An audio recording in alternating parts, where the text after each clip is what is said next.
Hello student, कैसे हैं आप लोग? आइए आप लोग बहुत ही अच्छे होंगे। तो आइए स्टार्ट करते हैं आज की वीडियो। इससे पहले मैं आपको कुछ बताना चाहूँगा। इसके पहले मैंने आपको रिलेटिव प्रोनाउन से जुड़े हुए बहुत सारे रिलेटिव प्रोनाउन के बारे में बताया, जैसे कि हु, हुम, हुईवर, हुमईवर, व्हिच, व्हाट, बट, इन सारी चीज़ों के बारे में मैंने आपको बताया। अब और भी कुछ रिलेटिव प्रोनाउन क्या है? जी हाँ, जरूर है। और भी रिलेटिव प्रोनाउन जो हैं उनके बारे में आज हम चर्चा करेंगे आज के इस वीडियो में। तो मैं कोशिश करूंगा और भी जो बचे हुए रिलेटिव प्रोनाउन है आज की वीडियो में कवर करने की मैं कोशिश करूंगा। तो आप लोग मेरे साथ जुटे रहिए और बड़े ध्यान के साथ, बहुत ही मन लगा करके आप वीडियो को देखिए। और आप साथ ही साथ एक काम और कीजिएगा, अपने साथ एक कॉपी और कलम जरूर लेकर के बैठिए जब भी आप मेरे वीडियो को देखें, क्योंकि वीडियो देखने से कोई किसी को समझ में आने वाला नहीं है। जिस दिन आप अपना मन बना लोगे कि हाँ मुझे पढ़ना है, उस दिन से आप पढ़ोगे। बाकी मैं आपको पढ़ा नहीं सकता और ना ही मैं आपको पढ़ा रहा हूं। मैं आपको पढ़ा नहीं रहा हूं, आप पढ़ रहे हो। और आप पढ़ रहे हो तो आपकी ये रिस्पॉन्सिबिलिटी बनती है कि आप किस तरह से पढ़ो। आप अपने टाइम को वैसे ही वेस्ट करोगे या जो पढ़ रहे हो उससे आप कुछ सीखोगे। तो है अगर कुछ आपको सीखना तो आप लोग पेन और कॉपी लेकर के ही बैठें, पेन कॉपी लेकर के बैठें और साथ ही साथ जो भी कॉन्सेप्ट आपके समझ में आए उसको आप तुरंत नोट डाउन कीजिए। जो भी चीज़ें बताई जाएं आप उसको नोट कीजिए, पढ़िए बहुत अच्छे तरीके से मन लगा करके। जब आप इस कार्य को कंटिन्यू करेंगे और आपकी स्थिरता बनेगी तो 101% आपको सक्सेस होने से कोई रोक नहीं पाएगा। तो आज से ही स्टार्ट कर दीजिए। मैं कहता हूँ अभी से ही आप स्टार्ट कर दीजिए पढ़ना, वो भी बहुत ही अच्छे ढंग से। तो आइए स्टार्ट करते हैं आज की वीडियो, जिसमें मैं आपको बताऊंगा क्या। सर्वप्रथम मैं आपको बताने वाला हूं डैट रिलेटिव प्रोनाउन के बारे में, जिसका यूज कहां होता है। ध्यान दीजिए, जो डैट है वो बहुत ज्यादा कंफ्यूज करता है। डैट का यूज हम ह्यूमन के साथ भी करते हैं, थिंग्स के साथ भी करते हैं, बट डिफरेंट क्या होता है इन चीजों के बारे में आइए हम समझते हैं। तो आइए कुछ सेंटेंस लिखते हैं, कुछ सेंटेंस आपके नाम। जैसा कि मैंने पहला सेंटेंस लिखा, इसमें क्या हो कि it is Mukesh, it is Mukesh. अब उसके बाद ब्लैंक है, इसमें आपको क्या भरना है? रिलेटिव प्रोनाउन आपको भरना है। तो इट इज मुकेश और आगे क्या लिख रहा हूं मैं? Teach English. ये आपका है क्या? पहला सेंटेंस। दूसरा सेंटेंस आपका होता है क्या? It is milk I have ordered. अगला सेंटेंस आपका क्या है कि it is he, it is he has said so. तीन सेंटेंस आपके नाम, आप सोचकर बताएंगे कि इसमें क्या हम लगाएंगे। तो आइए स्टार्टिंग करते हैं। देखिए सेंटेंस को बड़े ध्यान से, आप अपने दिमाग में सोच लीजिए कि इसमें हम क्या भर सकते हैं। पहला सेंटेंस क्या? फिर से तीनों सेंटेंस पढ़ देता हूं। It is Mukesh blank teach English. It is milk blank I have order. It is he blank has said so. तो इसमें क्या फिल करना है आइए हम समझते हैं। देखिए, अगर हम लोगों ने पुराना रूल पढ़ा है तो उसके अकॉर्डिंग हम लोग करते क्या हैं, उसके अकॉर्डिंग हम लोग ये करके चले आते हैं। तो यहां हमने देखा क्या? पर्सन, और यहां हमने देखा क्या? Helping verb. तो पर्सन और मेन वर्ब। तो पर्सन और मेन वर्ब के बीच में भरे जाने वाला रिलेटिव प्रोनाउन क्या है? आप तुरंत कह देते हैं क्या? हो। अगर प्रीवियस वीडियो आपने देखी होगी तो आपको याद होगा हम लोग क्या भरते थे वहां पर? हो। जी हाँ, बिल्कुल सही आपने कहा, निसंदेह ये सेंटेंस आपका सही है। आगे देखते हैं। इट इज मिल्क, अब उसके बाद ब्लैंक है आई हैव ऑर्डर्ड। अब यहाँ पे मिल्क है, मिल्क आपके क्या है? थिंग है। तो बताया गया था क्या कि थिंग के बाद अगर कोई चीज आती है, तो थिंग के बाद कोई चीज अगर आपको रिलेटिव प्रोनाउन के रूप में भरना है तो हम क्या भरते थे? व्हिच। देखेंगे अभी क्या ये सेंटेंस सही है या गलत है, बाद में देखेंगे। चलिए अगला सेंटेंस देखते हैं। इट इज ही आ गया, इसका मतलब क्या? ही आपका है पर्सन, ठीक, और यहां पे हैज क्या है? मेन वर्ब है। तो इसमें करते थे क्या हम लोग? Person main verb helping verb, helping verb और पर्सन के बीच में हम लोग क्या फिल कर देते थे? हो। बिल्कुल सही आप लोग, बहुत सही। अगर आप लोगों ने प्रीवियस वीडियो देखी होगी तो ये चीजें आप लोगों ने सीख ली होगी। लेकिन क्या इस सेंटेंस में भी एरर है? आइए इसको हम समझते हैं। जी हाँ, इसमें एरर है। अब वो क्या एरर है, आइए उसको हम समझते हैं। देखिए, कुछ चीजें हैं जो कि डैट में थोड़ी सी डिफरेंट होती हैं। ठीक, वो क्या चीजें हैं, आइए मैं आपको एक एक समझाता हूं। देखिए, यहां पे जो स्ट्रक्चर है मैं उसको नोट करना चाहूंगा। पहला स्ट्रक्चर आपका क्या कहता है? पहला स्ट्रक्चर नंबर 1 आपका कैसा है? इट दिया गया है, उसके बाद प्लस किसका? इज का प्रयोग। इज क्या है आपका? Verb B. क्या है आपका? Verb B. वर्ब बी के अंतर्गत कौन कौन आता है? इज, एम और वाज, वर। ये सारी चीजें किसके अंतर्गत आते हैं? जी हाँ, वर्ब बी। तो इट के बाद वर्ब बी का यूज किया गया और प्लस मुकेश। ये कौन सा नाउन है? जी हाँ, आप कहेंगे कौन सा नाउन है? ये आपका प्रॉपर नाउन है। पहला स्ट्रक्चर हमने नोट कर दिया। अब आगे हमको क्या? रिलेटिव प्रोनाउन फिल करना है। आइए इसी समय दूसरा स्ट्रक्चर भी लिख सकते हैं। इसमें भी दिया गया क्या? इट। अब उसके बाद क्या दिया गया है? वर्ब वी दिया गया है। उसके बाद क्या ये आपका प्रॉपर नाउन है? जी नहीं है। हमने बताया था प्रॉपर नहीं होगा तो उसका मतलब कोई ना कोई थिंग होगा। तो यहाँ पे प्रॉपर नहीं है तो यहाँ पे मिल्क। मिल्क क्या आपका? थिंग है। तो मिल्क आता है कौन से में? ये आपका आता है मटेरियल नाउन में। तो याद रखिएगा, प्रॉपर नाउन को छोड़ करके बाकी जितने भी नाउन आपके बचे, जो चारों नाउन आपके बचे, उनको हम एक शब्दों में लिख सकते हैं क्या? Other noun. प्रॉपर को छोड़ करके बाकी जो भी नाउन होगा, वो चाहे कॉमन हो, चाहे आपका कलेक्टिव हो, चाहे आपका मटेरियल हो, चाहे आपका अब्स्ट्रैक्ट हो, ये चारों अदर हम लिख देते हैं इनको एक शब्दों में। अब इसके बाद आगे ब्लैंक। तीसरा देखेंगे तो यहाँ इट है, उसके बाद क्या है आपका? वर्ब बी है। वर्ब बी के बाद आपका ही क्या है आपका? नाउन और प्रोनाउन। जी हाँ, आपका आंसर क्या होगा? ये आपका है प्रोनाउन। तो ये स्ट्रक्चर हमारे सामने बनकर तैयार हुआ। ठीक, अब हमको सोचना क्या है कि इन तीनों के आगे हम कौन से रिलेटिव प्रोनाउन का यूज करेंगे। आइए देखते हैं। पहला सेंटेंस, मुकेश पर्सन है, ये आपका टीच मेन वर्ब है, तो इसके बीच में हु सही है। जी हाँ, बिल्कुल हम मानते हैं सही है, तो इसके साथ हु का यूज किया जाना चाहिए, ये सही है। लेकिन रूल ये कहता है कि अगर इस टाइप का स्ट्रक्चर होता है जिसमें क्या हो? इट प्लस वर्ब का, ठीक, वर्ब भी और प्रॉपर नाउन हो, तो उस समय हम हु भी यूज कर सकते हैं और साथ ही साथ हु के साथ साथ हम लोग डैट का भी यूज कर सकते हैं। आगे हम बढ़ेंगे। It is milk. मिल्क आपका अदर नाउन है। जब अदर नाउन हो, प्रॉपर को छोड़ करके अदर नाउन हो, तब वहां पर हम केवल और केवल डैट का यूज करते हैं, व्हिच का यूज नहीं करते हैं। इस चीज को याद रखिएगा। स्ट्रक्चर का आपको ये अपने दिमाग में सोचना रहेगा, अपने दिमाग में इस चीज को नोट करके रखिए कि इट के बाद वर्ब भी और वर्ब भी के बाद क्या? अदर नाउन आए, यानी कि प्रॉपर नाउन को छोड़ करके और जो दूसरे नाउन आते हैं, तब उस समय हर हाल में कोई भी कंडीशन हो, आपका आने वाला रिलेटिव प्रोनाउन क्या होगा? वो आपका डैट होगा। आगे देखते हैं। इट, उसके बाद वर्ब भी, फिर इसके बाद प्रोनाउन। क्या अदर नाउन भी नहीं आ रहा, प्रॉपर नाउन भी नहीं आ रहा, तो क्या आ रहा है भाई? प्रोनाउन आ रहा है। जैसे कि तीसरे सेंटेंस में दिया गया, तो इस कंडीशन में जब प्रोनाउन आ जाए, इट और वर्ब वी के बाद क्या आ जाए? प्रोनाउन आ जाए, तो आने वाला रिलेटिव प्रोनाउन हु भी हो सकता है और डैट भी हो सकता है। लेकिन अब इसमें हम सोचेंगे कि इसमें दोनों में सही क्या होगा, ज्यादा बेहतर क्या होगा। तो ग्रामेटिकल सिस्टम ये कहता है कि उसमें डैट का प्रयोग अधिक बेहतर माना जाता है। उसी तरह से फर्स्ट वाले में भी डैट का प्रयोग उचित होता है। तो हमेशा आप कुल मिलाकर के एक चीज यही याद रखिए कि इट प्लस वर्ब वी का कोई भी स्ट्रक्चर हो, इट प्लस वर्ब वी का कोई भी स्ट्रक्चर हो, तो आप वहां पर अन्य कोई रिलेटिव प्रोनाउन नहीं यूज करके केवल और केवल एक ही रिलेटिव प्रोनाउन यूज करेंगे। वो क्या? डैट, डैट और डैट। क्या? इट प्लस वर्ब बी के बाद चाहे प्रोनाउन आ जाए, चाहे कोई नाउन आ जाए। तो कुल मिलाकर के रूल ये बना। रूल आपका क्या बना?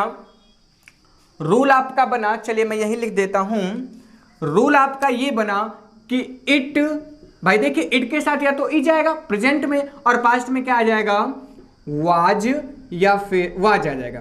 तो इट के साथ इज या वाच का प्रयोग किया गया हो और प्लस चाहे जो नाउन हो और प्रोनाउन हो, तो इसके बाद जो आने वाला आपका रिलेटिव प्रोनाउन होगा वो क्या होगा, डेट होगा।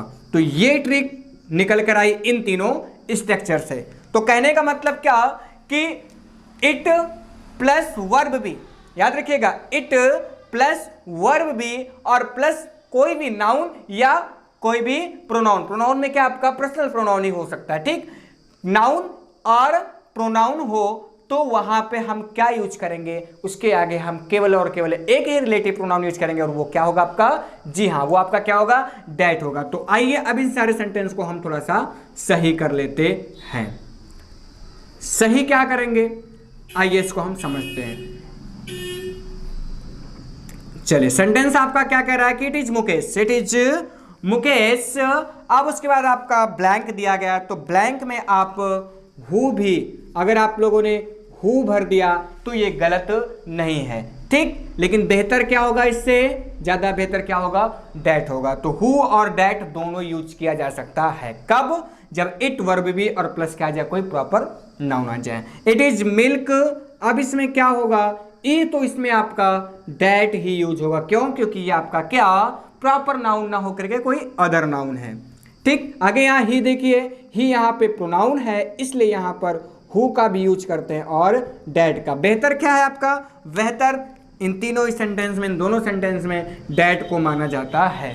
तो आइए आप लोग समझ गए होंगे। तो कुल मिलाकर के यही एक ट्रिक याद रखिए कि इट प्लस वर्ब भी और प्लस कोई नाउन और प्रोनाउन हो तो वहां पे आने वाला रिलेटिव प्रोनाउन क्या होगा, जी हाँ, क्या होगा, डेट होगा। तो इसको आप लोग नोट कर लीजिए, नोट डाउन कीजिए, टेक योर टाइम प्लीज।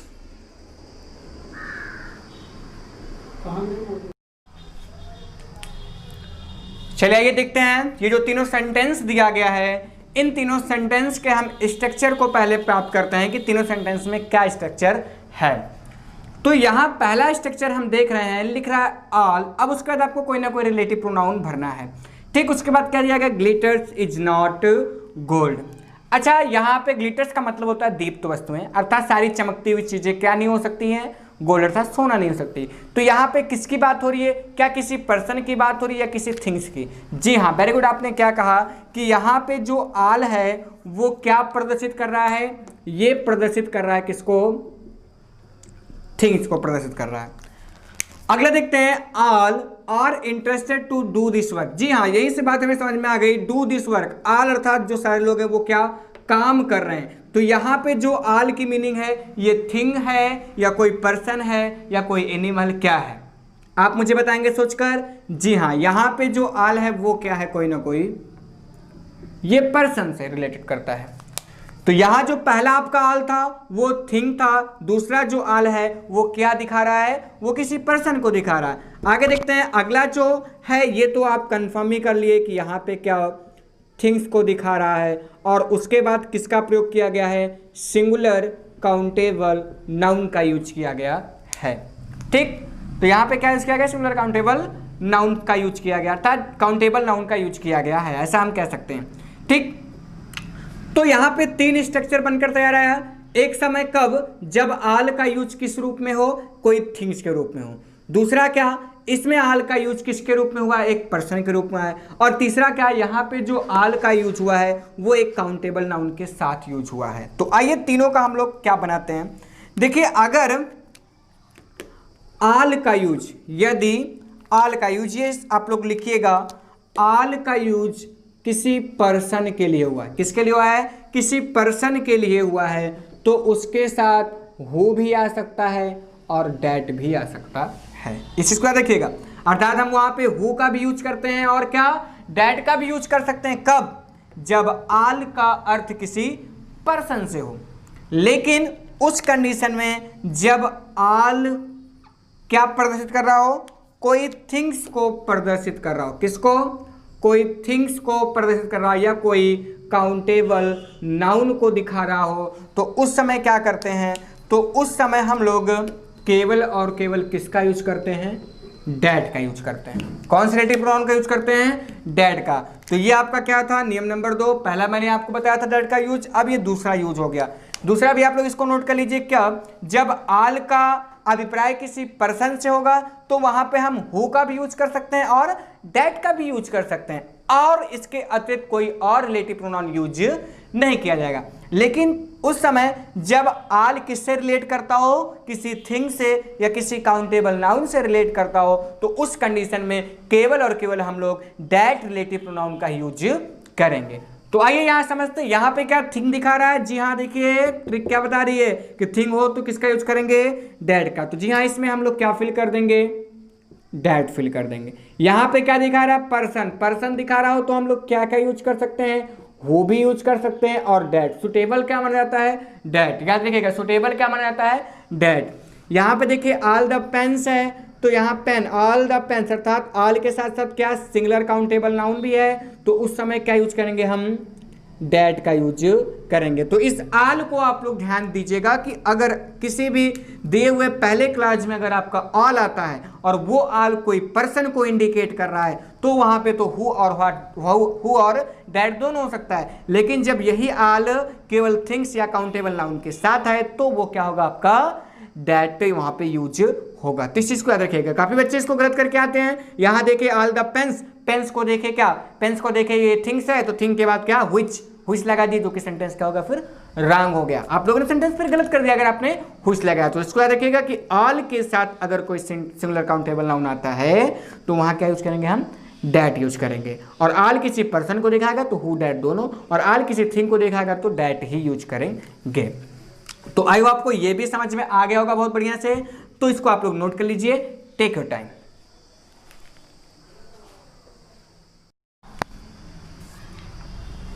आइए कुछ और सेंटेंस के माध्यम से दैट से जुड़े हुए कुछ और बातों को हम लोग जानते हैं। कुछ सेंटेंस दिया गया है, my father has given me everything, उसके बाद ब्लैंक ही हैड। आपको इसमें रिलेटिव प्रोनाउन फिल करना है। क्या फिल करोगे अभी मैं आपको बताऊंगा। This is the only pen, उसके बाद blank I bought yesterday. My wife has spend the little money, उसके बाद क्या है, ब्लैंक आई गेव हर। उसके बाद क्या है, he has read the few books, blank I gave her. जहां जहां आपको ब्लैंक है उसमें कोई ना कोई आपको रिलेटिव प्रोनाउन भरना है। तो आइए एक और गुरु मंत्र मैं आपको देता हूं, वो क्या है उसको समझिए। अगर पहले वाले क्लॉज में, अर्थात रिलेटिव क्लॉज को छोड़ करके जो बचा हुआ क्लॉज है, रिलेटिव क्लॉज क्या होता है, जहां से रिलेटिव प्रोनाउन स्टार्ट होता है उसके बाद का क्लॉज क्या होगा, आपका रिलेटिव क्लॉज होता है। तो रिलेटिव प्रोनाउन वाले अर्थात रिलेटिव क्लॉज को छोड़ करके इस आगे वाले क्लॉज में अगर कहीं भी आ जाता है क्या, एवरीथिंग, आगे क्या, nothing, everything, nothing, the, only, या फिर आपका एवरीवन, नो वन, ठीक, या जिसको हम क्या कहते हैं, नन कहते हैं, ठीक। और या फिर आ जाए नो बॉडी, या आ जाए आपका लिटिल, ठीक, लिटिल, या फिर क्या, द लिटिल, फ्यू, या फिर द फ्यू।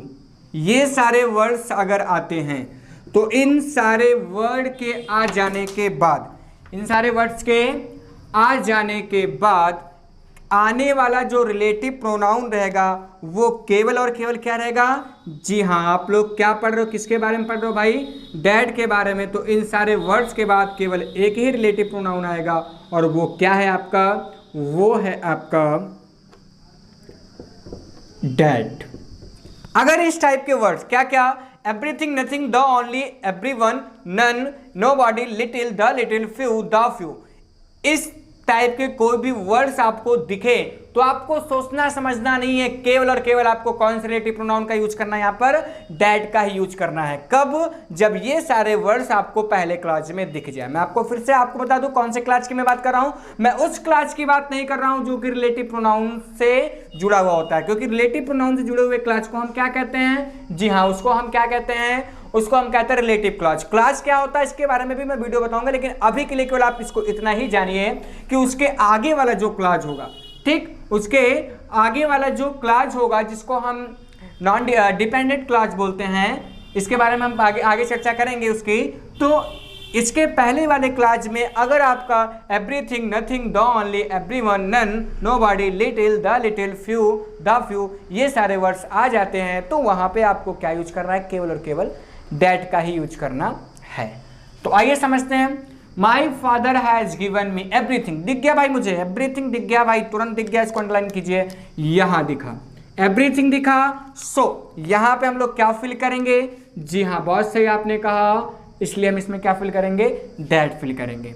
यहां पे देखिए क्या दिखा आपको भाई, दिख रहा है कुछ अगले सेंटेंस में, जी हाँ दिख गया, क्या, द ओनली दिख रहा है। तो द ओनली का मतलब क्या हो गया, जब हमको द ओनली दिखेगा, क्या दिखेगा, द ओनली दिखेगा, ठीक। तो उसके बाद चाहे जो हो, चाहे पर्सन हो चाहे जो हो, हमको भरना क्या है, दैट ही भरना। यद्यपि यहाँ पे पेन है, ठीक, जो कि क्या है, थिंग है, तो इसके बाद हम व्हिच का प्रयोग नहीं करेंगे, याद रखिएगा। अगर द ओनली आ गया है तो हम लोग किसका यूज करेंगे, दैट का। द ओनली के ना आने पर हम यहाँ पे व्हिच का प्रयोग करेंगे।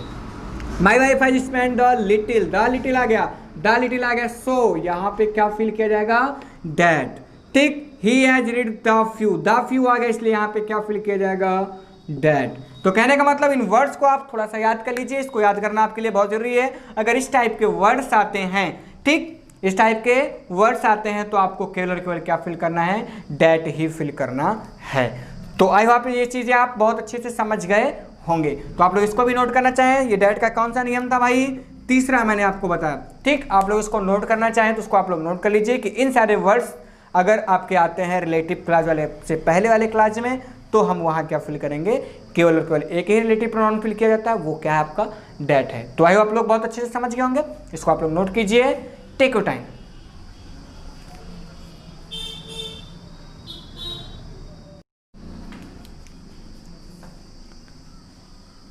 आइए दैट से जुड़ी हुई कुछ और बातों को भी हम लोग जान लेते हैं। देखिए अगला रूल क्या आपका, जो चौथा रूल है कि जब कभी भी फर्स्ट क्लास में, जिसको डिपेंडेंट क्लास बोलते हैं, सुपरलेटिव डिग्री का यूज हुआ हो, तो उसके बाद आने वाला जो आपका रिलेटिव प्रोनाउन होगा वो केवल और केवल क्या होगा, दैट होगा। क्या कि यदि अगर रिलेटिव क्लास के पहले वाले क्लास में कहीं भी सुपरलेटिव डिग्री का यूज हुआ है तो उस समय जो हम रिलेटिव प्रोनाउन यूज करेंगे वो क्या होगा, वो आपका दैट होगा, ठीक।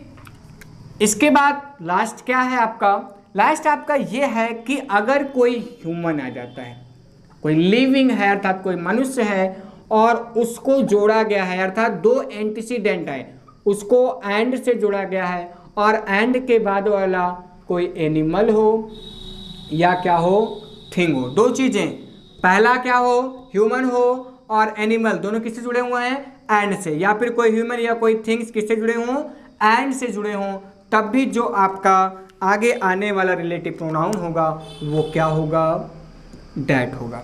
अब आइए इसको हम समझते हैं।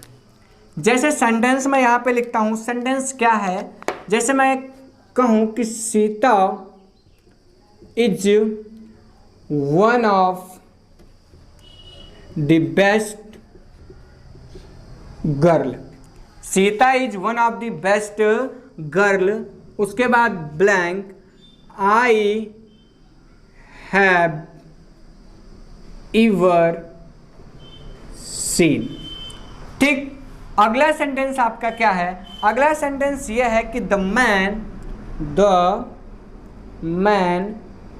And his dog, blank, I saw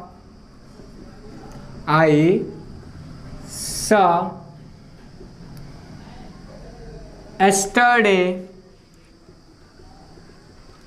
have been kidnapped। दो सेंटेंस यहां मैंने लिखे, पहला क्या लिखा कि Sita is one of the best girl, उसके बाद आपका क्या, blank, I have ever seen. अगला मैंने लिखा क्या, the man and his dog, उसके बाद blank, I saw yesterday have been kidnap. देखिए दोनों सेंटेंस में है क्या, पहले सेंटेंस में प्रयोग किया गया किसका, सुपरलेटिव डिग्री, और रूल क्या कहता है कि सुपरलेटिव डिग्री हो तो आने वाला कंजक्शन, आने वाला रिलेटिव प्रोनाउन क्या होगा, केवल और केवल क्या होगा, दैट होगा। आगे मैंने क्या कहा कि ह्यूमन प्लस अर्थात ह्यूमन को जोड़ा गया हो एंड से, और ह्यूमन और एनिमल किससे जुड़े हो, एंड से, तब भी आपका डैट, या ह्यूमन या कोई थिंग्स एंड से जुड़े हो तब भी आपका डैट। तो याद देखिए मैन क्या है, ह्यूमन है, ठीक, एंड से जुड़ा है, जी हाँ जुड़ा हुआ है। हिज डॉग, डॉग क्या है आपका, एनिमल है। तो यहाँ पे आने वाला जो आपका रिलेटिव प्रोनाउन होगा वो क्या होगा, दैट होगा। क्यों, क्योंकि मैंने अभी आपको रूल में बताया कि ह्यूमन और एनिमल थिंग्स, ठीक, अगर ये चीजें आपस में एंड के साथ जुड़ी हुई हैं तो उसके बाद आने वाला जो रिलेटिव प्रोनाउन होगा वो क्या होगा, आपका दैट होगा। तो इस चीज को भी आप लोग नोट डाउन कर लीजिए। चौथा रूल सुपरलेटिव डिग्री के बाद दैट, पांचवा रूल ह्यूमन एनिमल थिंग्स जब एंड के साथ जुड़े हों, ठीक, तो यहाँ पे दो एंटीसीडेंट बन रहा है। पहला एंटीसीडेंट क्या है, हिज डॉग है, यहाँ पे मैन क्या है, ये आपका एक और एंटीसीडेंट है। तो दो एंटीसीडेंट हो, जब दो एंटीसीडेंट हो और उनमें से एक आपका ह्यूमन हो, दूसरा आपका एनिमल या कोई थिंग्स हो, तो उस समय हम क्या करते हैं, क्या यूज करते हैं, रिलेटिव प्रोनाउन दैट का यूज करते हैं। आप लोग इसको नोट कर लीजिए, टेक योर टाइम।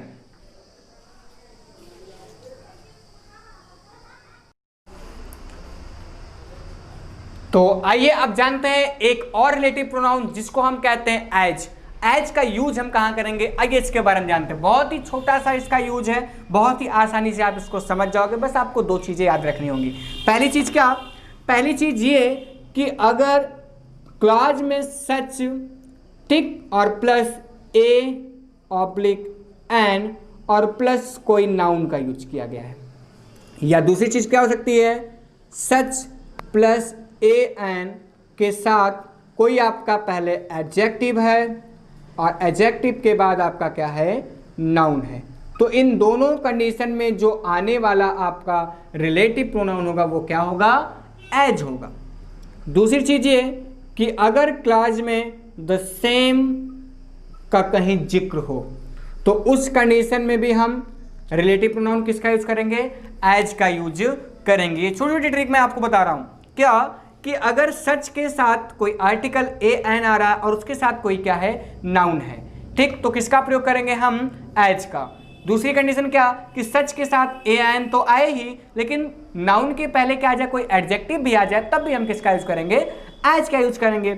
उसके बाद फिर क्या, द सेम का अगर कहीं भी किसी सेंटेंस में जिक्र हो रहा है तो वहां हम किसका यूज करेंगे, एज का यूज करेंगे। आइए हम इसको समझते हैं। जैसे यहाँ पे पहला सेंटेंस आपका क्या है, सच अ मैन, सच के साथ ए आया हुआ है, ठीक, उसके बाद मैन आपका क्या है, नाउन है। तो इसलिए यहाँ पर आने वाला जो आपका रिलेटिव प्रोनाउन होगा वो क्या होगा, वो केवल केवल क्या होगा, एज होगा। आगे देखते हैं, do the same, the same आ गया, क्या आ गया यहाँ पर, द सेम आ गया, इसलिए यहाँ पर जो आने वाला आपका प्रोनाउन होगा वो क्या होगा, आपका एज। अब मैंने जो बताया कि एडजेक्टिव कैसे आता है, जैसे यहीं पे कह दिया जाए कि such a kind man, such a kind man, अब काइंड आपका एडजेक्टिव हो गया, तो सच अ काइंड मैन, उसके बाद फिर आपका क्या है, जैसे ही शुड बी ऑनर्ड। तो यहां पर भी आपका क्या देखिए, सच आया प्लस ए एन अर्थात आर्टिकल का यूज, दोनों में से एक ही हुआ, और उसके बाद काइंड क्या हो गया, आपका एडजेक्टिव हो गया, मैन आपका क्या हो गया, नाउन। तब भी इस कंडीशन में भी क्या फिल किया जाएगा, एज फिल किया जाएगा। तो आप याद रखिए कुल मिलाकर क्या कि अगर सच ए एन आता है, सच ए एन, अब इन दोनों रूल को अगर हम मिला दें, एक दूसरे में मर्ज करें, तो रूल क्या बनता है कि अगर सच के साथ क्या आ जाए, आर्टिकल ए या फिर एन आ जाए, तो आने वाला जो आपका, ठीक, जो आपका आने वाला रिलेटिव प्रोनाउन होगा वो क्या होगा, आपका एज होगा।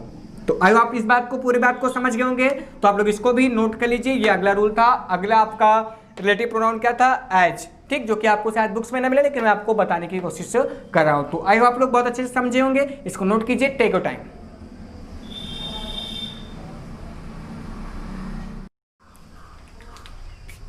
आइए मिलते हैं एक और रिलेटिव प्रोनाउन से। देखिए यहां पे दिया गया आई नो द वुमन, ठीक, उसके बाद blank child was hurt, this is the boy, उसके बाद blank brother lives in Patna, this is the dog, उसके बाद ब्लैंक नेम इज टॉमी। देखिए रूल क्या कहता है, जो अगला आपको मैं बताने जा रहा हूं रिलेटिव प्रोनाउन वो क्या है उसके बारे में थोड़ा सा समझिए। देखिए जब भी दिए गए एंटीसीडेंट, ये आपका क्या है, एंटीसीडेंट है, आप लोगों ने समझा होगा। अगर दिए गए एंटीसीडेंट के पोजीशन को रिलेटिव प्रोनाउन के बाद अगर दर्शाया गया, किस चीज़ को, पोजीशन को। पोजीशन क्या होता है, मैंने आपको नाउन जब पढ़ाया था तो बताया था पोजीशन क्या होता है। पोजीशन का मतलब क्या, व्यक्ति का जिस चीज़ पर अधिकार होता है। जैसे यह पेन मेरी है, यह पेन मेरी है, तो इस पर मेरा अधिकार है, अर्थात इस वस्तु पर मेरा अधिकार है। तो जिस वस्तु पर अधिकार प्रदर्शित किया था वो वस्तु क्या कहलाती है, पोजीशन। अब इस वस्तु पर पोजीशन किसका है, मेरा है, अधिकार मेरा है। तो कहने का मतलब एंटीसीडेंट, एंटीसीडेंट उसके बाद ब्लैंक, उसके बाद पोजीशन, इसी एंटीसीडेंट का पोजीशन, याद रखिएगा, इसी एंटीसीडेंट का पोजीशन होना चाहिए। तब उस समय हम लोग प्रयोग क्या करते हैं, हम लोग पजेसिव केस हुज का प्रयोग करते हैं। देखिए यहाँ पे आप थोड़ा सा ध्यान देंगे, हु आपका जो है वो आपका सब्जेक्टिव केस है। क्या है आपका, सब्जेक्टिव केस है। हुम आपका क्या है, ये आपका ऑब्जेक्टिव केस है। और उसके बाद आपका जो तीसरा इसका सब्जेक्ट पसेसिव केस क्या होगा, हुज। जो हुज आपका है ये आपका पजेसिव केस है। तो याद रखिएगा, जब कभी हमें क्या दिया गया हो, एंटीसीडेंट, और उसी एंटीसीडेंट का पोजीशन आगे दिया गया हो, तो उस पोजीशन और एंटीसीडेंट के बीच में क्या फिल करेंगे हम, हुज। आइए यहां समझते हैं। आई नो द वुमेन अब चाइल्ड। अब इस वुमेन, वुमेन क्या है इसमें, एंटीसीडेंट। अच्छा, इस एंटीसीडेंट का अधिकार किस पर, अपने बच्चे पर होगा कि नहीं हुआ, तो यहां पे क्या फिल किया जाएगा, हुज फिल किया जाएगा। क्या फिल किया जाएगा, हुज फिल करेंगे। आगे देखते हैं, this is the boy, this is the boy. Boy इसमें क्या है, एंटीसीडेंट है। बॉय का आपका एंटीसीडेंट है, और इस बॉय का इस भाई पर अधिकार होगा कि नहीं होगा, जी हाँ होगा, इसलिए क्या भर जाएगा, हुज। डॉग, डॉग का अपना नाम है, तो भाई जो अपना नेम है तो उसी का पोजीशन हुआ, तो यहां पर भी क्या होगा, हुज भरा जाएगा। तो याद रखिएगा, दिए गए ऑब्जेक्ट या सब्जेक्ट कोई भी हो, अगर उसके पोजीशन के बारे में आगे दिया गया हो, कोई भी एंटीसीडेंट हो, एंटीसीडेंट का पोजीशन आगे दिया गया हो, तो उसके बीच में भरा जाने वाला जो आपका रिलेटिव प्रोनाउन होता है वो आपका होता है क्या, हुज होता है। तो आई होप आप लोग मेरी बात को समझ गए होंगे। तो इसको भी आप लोग नोट कर लीजिए कि एंटीसीडेंट और पोजीशन के बीच में पोजेसिव केस हु का यूज किया जाता है। ठीक, तो आप लोग इस चीज़ को समझ गए होंगे। तो आई होप को बहुत अच्छे से समझ में आएगा। आइए जान लेते हैं, कुछ और एक्सरसाइज कर लेते हैं जिससे कि आपके और डाउट्स जो हैं वो क्लियर हो जाए। तब तक आप लोग इसको नोट कर सकते हैं। Take your time please.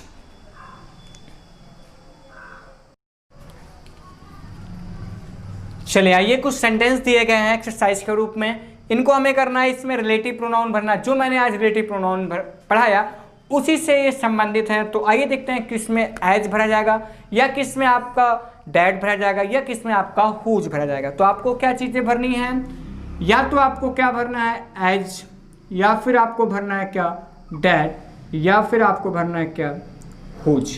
क्योंकि तीन चीज़ें आपको पढ़ाई गई थी, इन्हीं तीनों से रिलेटेड है।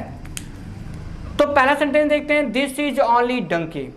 आपको सेंटेंस दिखने से कुछ तो लगा होगा, आपने कुछ तो पढ़ा होगा डिफरेंट।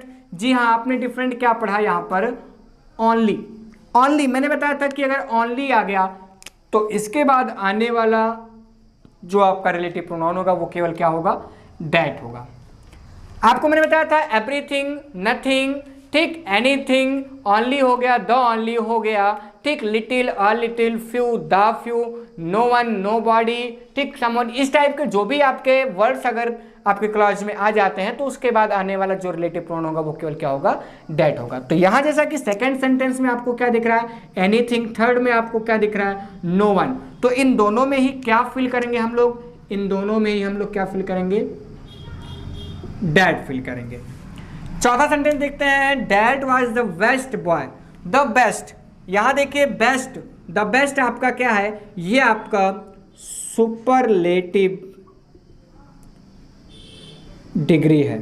तो सुपरलेटिव डिग्री होती है तो आगे आने वाला जो आपका रिलेटिव प्रोनाउन होता है वो क्या होता है, केवल और केवल दैट होता है। जी हाँ, बहुत सही आपने समझा।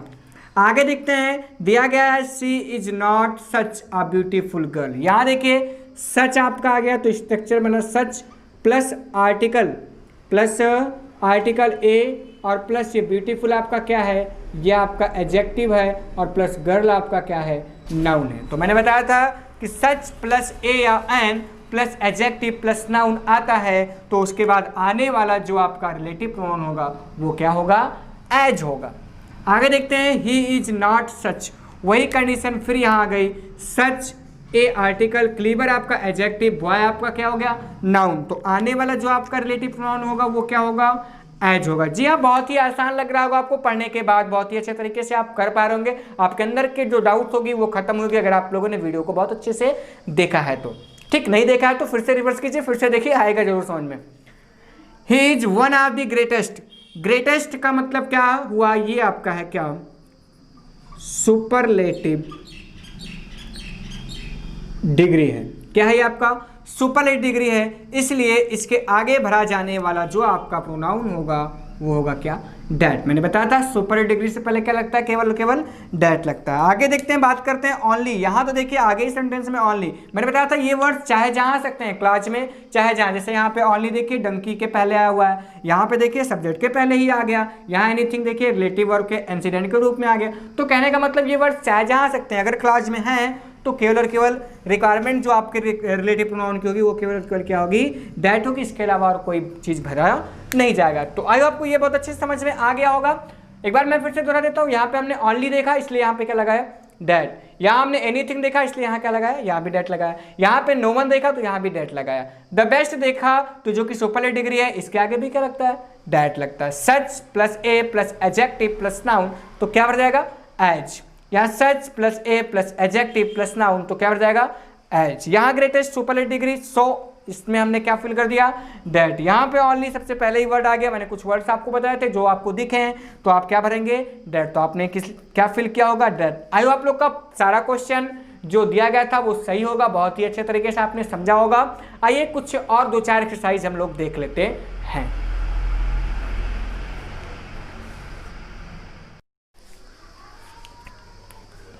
अच्छा, ये कुछ और भी सेंटेंस हैं जिसको हम लोग देख लेते हैं कि इसमें क्या भरा जा सकता है। जैसे कि 9 नंबर आपका सेंटेंस कर रहा है कि I shall do the same, the same आ गया। इसका मतलब क्या कि मैंने बताया था कि अगर द सेम आता है तो वहाँ हम लोग क्या फिल करते हैं, एज फिल करते हैं। क्यों यहाँ हमने एज फिल किया, क्योंकि यहाँ पे क्या आ गया, द सेम।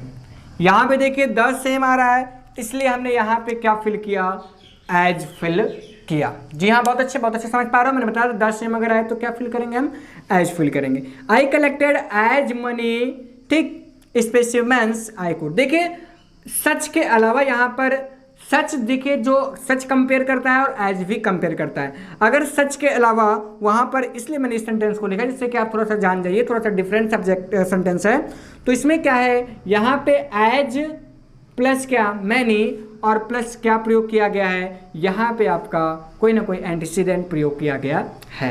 तो इस कंडीशन में जब आपका पहले से ही किसी अनकाउंटेबल नाउन से पहले अगर एज आता है, किसी अनकाउंटेबल नाउन से पहले क्या आ जाए, एज आ जाए, या किसी आपके अनकाउंटेबल नाउन नहीं, यहाँ पे किसी एडजेक्टिव से पहले अगर एज आता है, क्या, किसी एडजेक्टिव से पहले अगर एज आता है, तब भी जो आने वाला आपका रिलेटिव प्रोनाउन होगा वो क्या होगा, एज होगा। तो इस चीज़ को याद रखिएगा कि किसी एडजेक्टिव से पहले अगर क्या आ जाए, एज आ जाए, तो आगे आने वाला जो आपका रिलेटिव प्रोनाउन होगा वो क्या होगा, एज ही होगा। Man is the only, the only आया है, इसलिए यहाँ पर हमको फिल क्या करना है, यहाँ पे हम फिल करेंगे एज। इस सेंटेंस से हम बाद में लेंगे, पहले आगे देख लेते हैं। This is the same pen, ठीक, द सेम आया इसलिए यहाँ पर क्या, एज। इट इज सी, अर्थात इट वाला स्ट्रक्चर आ गया। इट के बाद वर्ब भी, उसके बाद क्या है, प्रोनाउन। मैंने बताया था इस टाइप का कोई भी सेंटेंस आए बिना सोचे समझे आपको क्या लिख देना है, डैट। यद्यपि यहाँ पे हु भी हो सकता है, लेकिन बेहतर क्या माना जाता है, डैट, ऐसा मैंने आपको बताया था। अब आइए लास्ट सेंटेंस जो बचा हुआ है 13 नंबर, उसको जान लेते हैं। देखिए कभी कभी जो द सेम का प्रयोग होता है तो उसके बाद वाले क्लास में वर्ब अस्पष्ट किसी किसी में होता है और किसी किसी में वर्ब अस्पष्ट नहीं होता। जैसे यहाँ पे डिसीव, यहाँ पे वर्ब अस्पष्ट हो रहा है कि यहाँ पे वर्ब का यूज किया गया, अर्थात यहाँ पे वर्ब अस्पष्ट है, क्लियर है। लेकिन इस वाले द सेम में यहाँ पर कोई वर्ब अस्पष्ट नहीं, अर्थात वर्ब अस्पष्ट है। इसी तरह से ऊपर देखिए यहाँ पे कोई वर्ब है जी नहीं है, इसका मतलब क्या, वर्ब अस्पष्ट है। वर्ब क्या है, अस्पष्ट है। सेम यहां भी देखिए वर्ब क्या है, नहीं है, अर्थात अस्पष्ट है। तो जब आपका वर्ब अस्पष्ट ना हो, वर्ब स्पष्ट ना हो तो उस कंडीशन में क्या करते हैं, ध्यान दीजिएगा। उस कंडीशन में हम क्या करेंगे, उस कंडीशन में तो हम लोग क्या लगा देंगे, उस कंडीशन में हम लोग एज का प्रयोग करेंगे। लेकिन जब आपका वर्ब अस्पष्ट हो रहा हो, क्या हो रहा हो, वर्ब आपका अस्पष्ट हो रहा हो, वर्ब आपका स्पष्ट हो रहा हो, तब उस कंडीशन में हम लोग एज ना लगा करके हम लोग यूज करते हैं क्या, डेट का यूज करते हैं। तो ये थोड़ी सी कंफ्यूजन थी, जिसलिए मैंने आपके लिए ये सेंटेंस लिखा। तो फिर से आप एक बार समझ लीजिए, इस सेंटेंस में वर्ब स्पष्ट हो रहा है, जी हाँ वर्ब रिसीव दिया गया, वर्ब है इसमें वर्ब नहीं है, इसमें वर्ब नहीं है, इसमें भी वर्ब नहीं है। तो जिसमें वर्ब ना हो वहां पे तो हम एज लगाएंगे, द सेम को देख करके हमको तुरंत क्या लगा देना है, एज लगा देना है। लेकिन जिस सेंटेंस में वर्ब आपका स्पष्ट हो रहा हो उस सेंटेंस में हम लोग क्या नहीं लगाएंगे, उस सेंटेंस में हम एज ना लगा करके क्या लगाएंगे, डेट लगाएंगे। अगर आप लोग एज लगा देते तो वो आपका गलत हो जाएगा। तो ये भी थोड़ी सी कंफ्यूजन थी डेट और एज में, जो आपने समझा, ठीक। तो इसी के साथ ये एक्सरसाइज आपकी एंड होती है। आगे कल मैं आपको और ढेर सारी एक्सरसाइज कराऊंगा और बहुत ही ज़्यादा इंपॉर्टेंट एक्सरसाइज रहेंगे जो आपके कंपटीशन लेवल तक पूछी जाती हैं। तो कल की वीडियो बहुत ही ज़्यादा इंपॉर्टेंट है, ये वीडियो भी आपके लिए बहुत ज़्यादा इंपॉर्टेंट है, जिसमें मैंने आपको डेट के बारे में, एज के बारे में और हुच के बारे में मैंने आपको बताया। याद रखिए बच्चों, अगर आपसे कोई पूछता है कि हु क्या है तो हु बताइए आप सब्जेक्टिव केस है, हुम की बात करें तो ऑब्जेक्टिव केस, और हुच की बात करें तो वो क्या है, पजेसिव केस है। तो हु का यूज हम कहाँ करते हैं, जब हमें सब्जेक्ट की कमी खलती है। हुम का प्रयोग ऑब्जेक्ट ना होने पर, हुज का प्रयोग पजेशन होने पर हम लोग क्या यूज करते हैं, हुज का प्रयोग। तो आई होप आप लोग बहुत अच्छे से समझ गए होंगे। ये लास्ट वाला इसको याद रखिएगा कि एज और डेट में क्या कंफ्यूजन होती है, इसको याद रखिएगा। अगर वर्ब है तब तो हम लोग डेट का प्रयोग करेंगे, लेकिन वर्ब नहीं है तब हम लोग क्या यूज करेंगे, हम एज का यूज करेंगे। तो आई आप लोग को बहुत अच्छे तरीके से समझ में आ गया होगा। वीडियो आपको बहुत अच्छी लगी होगी। वीडियो अगर अच्छी लगी हो तो वीडियो को लाइक जरूर कीजिए, साथ ही साथ वीडियो को शेयर कीजिए और सारे बच्चों तक, सारे स्टूडेंट्स तक पहुंचाइए, जिससे कि और सारे स्टूडेंट भी इसको जान सकें, ठीक। तो इसी के साथ आज की वीडियो की एंडिंग होती है। अगर अभी तक आप लोगों ने मेरे चैनल को सब्सक्राइब नहीं किया है तो चैनल को सब्सक्राइब कीजिए, वीडियो को लाइक कीजिए, वीडियो को शेयर कीजिए, कमेंट में मुझे ये लिखकर जरूर बताएं कि वीडियो आपको कैसी लगी। तो इन्हीं शब्दों के साथ आज की वीडियो की एंडिंग होती है। अंत तक वीडियो के साथ बने रहने के लिए बहुत बहुत धन्यवाद।